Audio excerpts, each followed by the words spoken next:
Addressing Countertransference Through Peer Consultation with Gina Coe and Sandra Collins. Sandra, I'd like to talk to you about my work with Macey if I was her therapist.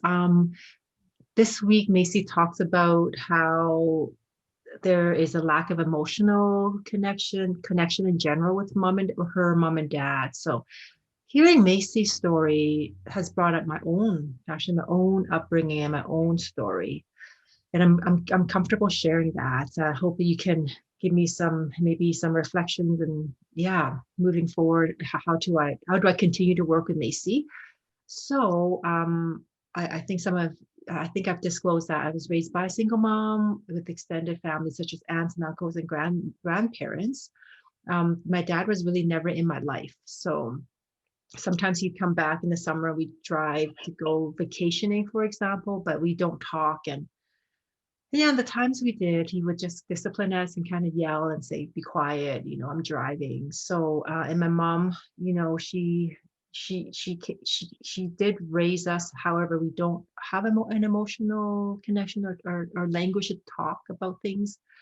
So needless to say, I leaned on a lot on my aunts and uncles. So you see me talking about them sometimes in some of these videos. And I'm okay sharing that with my parents. It's been, and my dad has passed away as well. So he went back to Asia and yeah, he's no longer here. With Macey, when I hear her story, I do relate quite a bit, right? So I guess my question and maybe some concern is how do I make sure that hey, this is Macey's story, not mine, right? And if I were to use, let's say, some self-disclosure, I'm not even sure about that. How do I do that, right? And then lastly, the other part is Ryan, how Macey talks about wanting to move with Ling, to live with Ling, but she's concerned, right? That Ryan isn't going to be left alone. I have two siblings. I'm the oldest in the family, and I did move to Northern Alberta to teach in my early 20s. Um, and I was one thing that almost held me back were my siblings, right? Like I'm going to miss them so much. We were so close. We're very close still now, right? So that was a part of my deciding factor. However, they were very supportive. They were getting older at that time. I was 23. My sister was 21 and my brother was in his late teens. So anyhow, so I feel quite attached to Macy's story in those ways. So I just wonder about your feedback to me. How do I navigate that?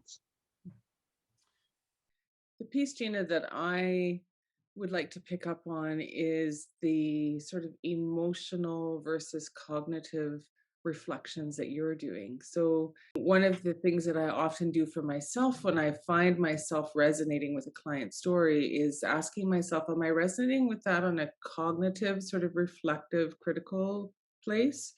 Or am I feeling some deep emotion that has the potential to disrupt my ability to actually be present and client centered in that? So you don't necessarily have to answer that question, but it's just a reflection that I would invite you into, is to think about what are the pieces. Maybe it's not one whole thing, but what are the pieces that might tend to draw you into some unresolved emotional place within your own family context. And that's where I think we can get triggered. And we talked in this chapter about transference and countertransference, and that's the risk of then not being able to bring our whole selves without bringing that unresolved piece. And then the question becomes, what do we do about that, either in the moment or in our reflection after the session with a client, to make sure that we are um,